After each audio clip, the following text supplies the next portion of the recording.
그의 손이 여전히 펴져 있으리라. 오늘 전할 설교의 제목입니다. 여러분 성경책을 이렇게 보다 보면 어떤 말씀 앞구절에 동그란 표식이 기록되어져 있는 것을 보시게 될 겁니다. 여러분들 성경책에도 있지요? 보면 이게 동그랗게 어떤 거는 뭐 속이 빈 동그라미도 있고 어떤 것은 속이 차 있는 동그라미도 있을 텐데 뭐 그건 중요한 게 아니고요.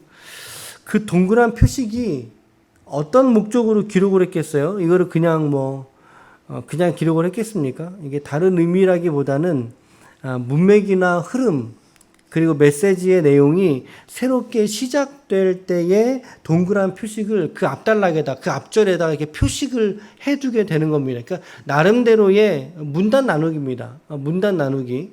문단 나눌 때 어떤 기준으로 나누죠? 새로운 내용이 시작될 때, 그럴 때 문단을 나누게 됩니다. 새로운 내용이 게시가 될 때 문단을 나눕니다. 쉽게 알아볼 수 있도록 동그란 표식을 해 둔다는 거예요. 오늘 말씀에 보면요. 오늘 읽은 말씀에 보면 이게 8절에서부터 우리가 읽었는데 이 동그란 표식, 그걸 넘어서서 10장 4절까지가 돼 있네요. 그러니까 이제 9장 8절에서부터 10장 4절까지를 지금 큰 의미에서의 한 단락으로 나누었기 때문에 우리가 지금 이 매일 성경의 제안도 그렇고 우리 묵상을 이렇게 조금 한 장을 넘어서는 것입니다. 어떤 제목을 가지고 이 한 단락을 가지고 있습니까? 우리 매일 성경에서 뭐라고 돼 있어요? 진노를 풀지 않으시고 그렇게 제안을 해주고 있는데 하나님의 진노가 연속적이라는 거죠. 연속적으로 다른 대상들을 향해 심판의 대상들을 향해서 하나님의 진노가 쏟아진다. 이것을 이제 본문이 말하고 있는 내용인데 제가 가진 성경에서는 주께서 이스라엘을 벌하시리라 이렇게 돼 있어요. 벌하시리라. 또 다른 성경책을 보면은 주께서 이스라엘을 벌하시다 뭐 이렇게도 돼 있는데 그러니까 조금 더 큰 주제를 가지고 이렇게 묶으려고 했기 때문에 한 장을 넘어서는 묵상을 하게 된 겁니다. 그런데 8절 그리고 또 몇 절이죠? 13절 또 몇 절이죠? 18절 그 앞에 뭐가 있어요? 동그란 표식이 지금 말씀드린 것처럼 표식이 되어져 있습니다. 뭐 장이 넘어갈 때는 이제 아주 장이 넘어가는 거니까 이제 표식이 달아주지 않은 것으로 보여집니다. 어찌됐든 오늘 본문의 말씀을 크게 네 토막으로 나눠줄 수 있다라는 거죠. 8절에서 시작하는 한 토막, 그리고 13절, 그리고 18절, 그리고 10장 1절에서 시작하는 한 토막, 이렇게 네 토막으로 나눠줄 수 있습니다.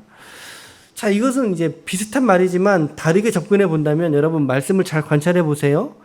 같은 관용구가 같은 이야기가 쉽게 말하면 같은 이야기가 계속 반복해서 등장하게 되는데 어떤 문구가 지금 반복해서 등장하고 있습니까?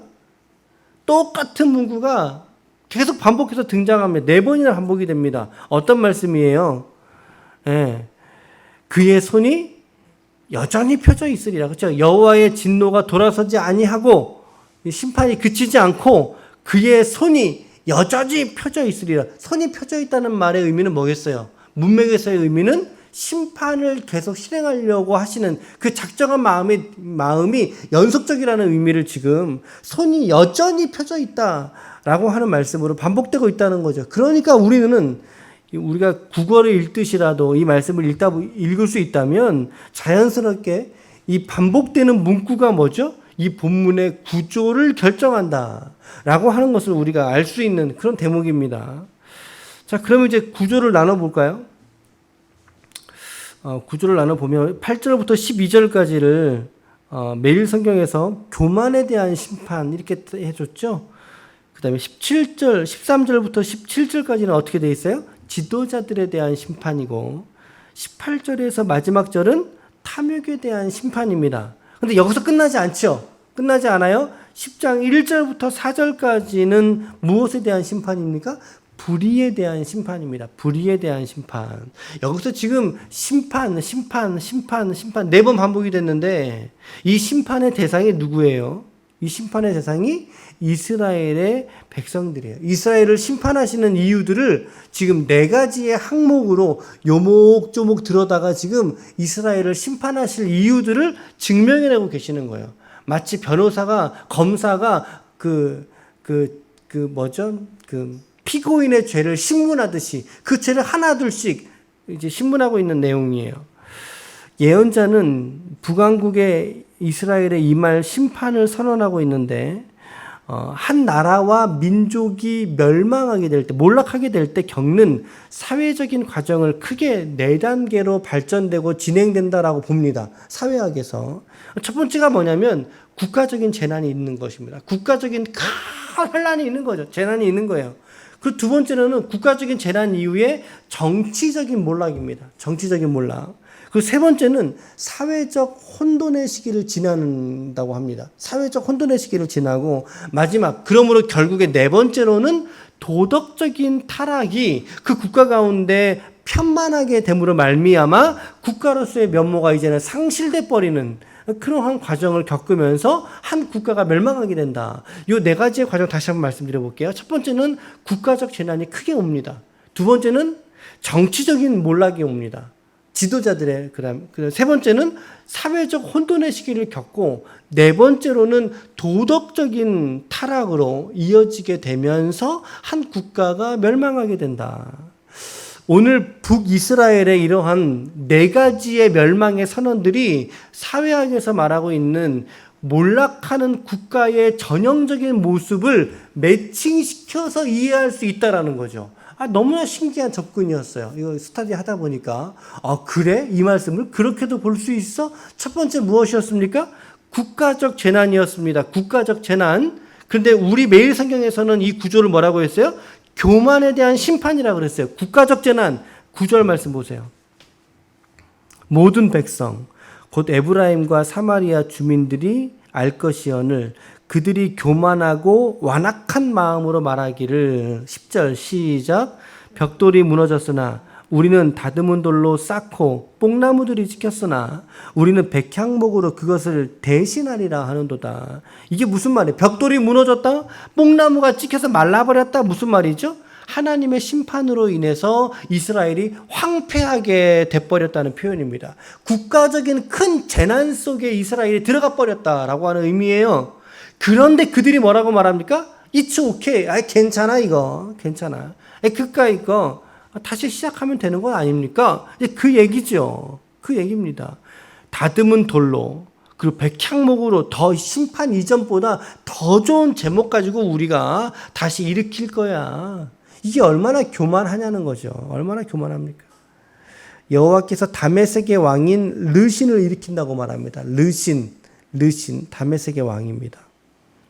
앞에는 아람 사람을 붙이고 뒤에다가는 블레셋 사람을 통해서 이스라엘을 칠지라도 하나님의 진노가 그들에게 돌아서지 않겠다. 왜요? 그들이 회개하지 않기 때문이죠. 교만한 마음으로 인해서 하나님이 그들을 심판하시기를 원하셨다. 여전히 하나님의 그들을 향한 심판의 손이 여전히 펴져 있으리라. 이 표현을 이제 새 번역에서 이렇게 번역해주고 있어요. 읽어드려 볼게요. 심판을 계속하시려고 여전히 손을 들고 계신다. 이렇게 번역해줬어요. 얼마나 이렇게 의미를 살린 바른 번역입니까? 손이 여전히 펴져 있으라. 이것보다 심판을 계속 하시려고 문맥의 의미를 같이 번역해주고 있잖아요. 여전히 손을 들고 계신다. 이렇게 번역을 해줬어요. 첫 번째가 뭐예요? 국가적인 재난. 그렇죠? 두 번째는 뭐였어요? 정치적 몰락이었어요. 정치적인 몰락. 본문에서는 지도자들에 대한 심판이라고 했어요. 지도자들에 대한 심판. 지도자들의 부패를 고발하고 있는 장면이에요. 이 장면이. 14절. 그러므로 여호와께서 하루 사이에 이스라엘 중에서 머리와 꼬리와 종려나무까지와 갈대를 끊으시리니. 15절 시작. 그 머리는 곧 장로와 존귀한 자요 그 꼬리는 곧 거짓 말을 가르치는 선지자라. 16절에 백성을 인도하는 자가 그들을 뭐 한다는 거예요? 미혹하게 된다. 미혹이라는 말은 결코 좋은 뉘앙스의 단어가 아니잖아요. 그릇된 길, 치우친 길로 잘못 인도한다, 오도한다라는 말씀이에요. 무슨 말씀입니까 이게? 지도자들의 총체적인 몰락을 고발하는 장면이에요. 그러니까 더 이상 정치가 정치될 수 없는 거죠. 그래서 17절 하반절에서 여호와의 진노가 돌아서지 아니하며 그의 손이 여전히 펴져 있느니라. 역시 반복하면서 문구를 쓰고 있습니다. 세 번째는 아까 세 번째는 뭐였어요? 사회적인 혼돈의 시간을 지나가게 된다. 오늘 말씀에서는 탐욕에 대한 심판입니다. 탐욕에 대한 심판. 19절 보세요. 19절 하반절에 보니까 사람이 자기 형제를 아끼지 아니하며 그렇게 되어 있죠. 20절 같이 읽을까요? 20절 시작. 오른쪽으로 움킬지라도 줄이고 왼쪽으로 먹을지라도 배부르지 못하여 각각 자기 팔의 고기를 먹을 것이며 21절에 므낫세는 에브라임을 그리고 에브라임은 므낫세를 또 그들이 합해서 유다를 친다. 이게 국가 꼴이 이게 무엇입니까 이게. 20절 말씀이 여러분 한 번에 이해가 되세요? 20절 말씀 오른쪽으로 움킬지라도 배를 움켜잡어 움킬지라도 뭐 이렇게 뭘 확 잡는 건가? 그리고 이제 왼쪽으로 돌아서서 먹는데도 배부르지 못해요. 자기 팔의 고기를 먹어요? 자기 팔의 고기를 먹어요?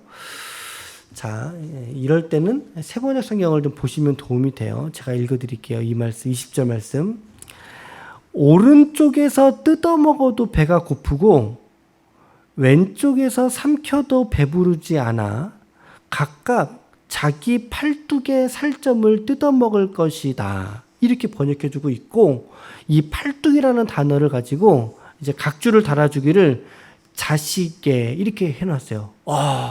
각각 자기 자식의 살점을 뜯어 먹을 거라는 거예요.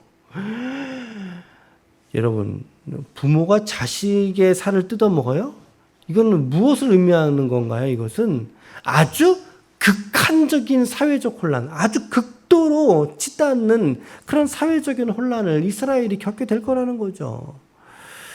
그래서 이 구절의 해석을 자기의 살점, 자식의 살점 이렇게 번역하기보다 어떤 사람들은 그거 너무 과하다. 너무 과하다. 그래서 어떤 사람들은요, 자기에게 가까운 사람들에게 피해를 주는 자기 친인척이라든가 자기의 친한 친구를 피해주는 그러한 삶의 방식으로 이 사회적인 혼란의 시기를 지나가게 된다라고 해석하는 사람들도 있었어요. 그런 사람들도 있어요. 그리고 이제 마지막이죠. 마지막은 뭐예요? 아까 말씀드렸던 마지막은 도덕적인 타락이 편만하게 된다는 거죠. 만연하게 될 때 반드시 그 국가는 몰락하게 되어 있다. 우리 오늘 성경에서는 불의에 대한 심판입니다. 불의에 대한 심판. 대표적으로 무엇을 1절 말씀해 보니까 불의한 법령을 만들어서 불의한 말을 기록하고 있다. 그러니까 제도권 안에서의 법의 문제를 마지막에는 다룬다라는 거예요. 우리 요새 국회에 발의된 법안 중에 우리 기독교인의 첨예한 관심을 두고 있는 법안이 하나 있죠. 그게 뭐예요? 성평등 조례입니다. 성평등 조례. 이제 결국에 우리도 이제 미국을 쫓아갈 것이기 때문에 큰 흐름에서는 우리가 그것을 어떻게 막을 수 있을까라고 하는 마음을 갖긴 합니다만 그 성평등 조항에 담겨져 있는 날카로운 이면들이 있어요. 우리 기독교인들을 향한, 그리고 우리 기독교를 떠나서 우리 가정을 향한 그러한 조항들이 있는데, 이것에 대해서는 제가 지난번에 올려드렸던 영상들, 세계관 전쟁에 대한 이태희 목사님 그 강의 지금도 유튜브에 있어요. 꼭 좀 들으셨으면 좋겠는데, 결국에 그러한 불의한 법령들을 만드는 과정들을 통해서 국가로서의 기능을 상실하게 된다는 거예요. 가난한 자들을 불공평하게 판결하고 과부에게 토색하고 빼앗는 거죠. 고아의 것을 약탈하고. 3절 말씀 같이 읽어볼게요. 3절 시작. 벌하시는 날과 멀리서 오는 환난의 때에 너희가 어떻게 하려느냐? 누구에게로 도움을 구하겠으며 너희의 영혼을 어느 곳에 두려느냐? 반문하고 있는 거죠. 너희가 아무리 간절한 구원의 소망을 가질지라도 너희를 구원할 자가 있다 없다는 거예요. 없다라는 거예요. 결코 없다라는 거죠. 4절 말씀에 그래서 너희들은 포로된 자 아래에서 구부리는 인생이 되고 죽임을 당한 자 시체 아래에서 엎드러질 따름이니라. 마지막에 다 함께요. 시작. 그럴지라도 여호와의 진노가 돌아서지 아니하며 그의 손이 여전히 펴져 있으리라. 하나님의 정하신 심판, 그 진노가 이처럼 확실하고 정확하게 우리 인간 세상 속에서 성취되게 될 때 그것은 하나님의 심판이고, 더 나아가서 적용적인 측면에서 본다면 이 네 가지의 항목들이 있었죠. 적용적인 측면에서 본다면 믿는 자들이 하나님 앞에 서지 못하도록 막아서는 사단의 전략이라는 것을 우리가 영적인 눈으로 또한 볼 수 있어야 하겠습니다, 여러분. 사단이 우리의 마음속에 교만을 심어놓고 갑니다. 교만을 심어놓고, 교만의 씨앗이죠. 우리의 마음속에 지도자를 향한 불신과 혐오와 질타의 씨앗을 뿌려놓고 갑니다. 물론 자잘못은 구분할 수 있지요. 하지만 무조건적으로 우리가 지도자들을 불신해서는 되겠습니까? 그들을 혐오하고 질타해서 되겠습니까? 우리의 마음에 탐욕이라는 씨앗을 심어놓고 간단 말이에요. 하나님 앞에 돌아설 때가 참 많이 있다는 거죠. 그럴 때 우리의 마음들이. 여러분, 예수 그리스도 안에서 깨어있을 수 있기를 축복합니다. 사단이 불신앙의 씨앗을 우리 가운데 뿌릴지라도 우리는 그때 오히려 깨어서, 오호라, 사단이 내 마음속에 교만을 심었구나, 미움과 시기와 질투를 심었구나, 그것이 내 안에 깨달아질 때 바로 하나님 앞에 엎드릴 수 있어야 된다는 거죠. 엎드릴 수 있어야 된다는 거죠. 탐욕이든 불이든 우리의 마음에 들여오려고 그것들이 도사리고 있다는 거죠. 그래서 뭐라 그랬습니까? 너희 죄가 너희 문 앞에 엎드려 있느니라. 그럴 때 우리가 더 하나님 앞에 엎드리고 기도하고 눈물을 흘리는 자에게 하나님께서 회복의 기회를 주고 은혜를 주시지만, 그러함에도 불구하고 기도하지 않고 엎드리지 않고 자기 형체를 비워서 종의 형체를 갖기까지 하나님 앞에서 순종하신 예수를 사모하지 않고서 우리가 이 진리대로 순종하며 우리가 살아갈 수 있어야 된다는 거죠. 사모하면서 우리가 살아갈 수 있어야 된다는 거죠. 오늘 이스라엘은 동서남북 모두 맞았어요. 내 구석에서 카운터 펀치를 맞은 것 같은 하나님의 정죄의 심판을 그들은 받았어요. 그러나 우리들에게는 예수님 때문에 주신 구원이 있고요. 그 은혜가 있어요. 기회가 있단 말이에요. 그 기회가 바로 오늘입니다. 바로 오늘. 내일 기회가 있다라고 생각하지 마십시오.